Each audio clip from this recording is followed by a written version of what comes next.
ఏంటి పెద్దయ్యా, ఎందుకు ఇలా బాధపడుతున్నావు?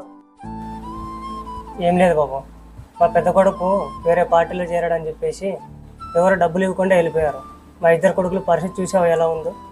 వీళ్ళకి హాస్పిటల్కి చూపిద్దామంటే మందులకు డబ్బులు కూడా లేవు నాయన. అదేంటి పెద్దయ్యా, అందరి ఇంటికి ఇచ్చి మీ ఇంటికి ఇవ్వకపోవడం ఏంది? నీ కొడుకు వేరే పార్టీలో తిరిగితే మీ ఇంటికి ఇవ్వకూడదా? అయినా పెద్దయినా మన విలేజ్ల వాళ్ళే మనల్ని సపరేట్ చేస్తున్నారు. కాకపోతే ఏంటి, అన్ని విలేజ్లకి ఒక్కొక్క పార్టీ 4 లక్షలు ఇస్తుంది. 4 లక్షలు ఇంటికి పంచేది ఏంది? అందరు కలిసి అంత అమౌంట్ ఒకతో జమ చేసి మొత్తం విలేజ్కి నీటి సౌకర్యం అయితేనేమి, రోడ్డు సౌకర్యం అయితేనేమి, విద్యుత్ స్తంభాలు అయితేనేమి, మురికి కాలువలు అయితేనేమి, ఇవన్నీ చేస్తే మన విలేజ్ మనకు బాగుపడుతుంది కదా.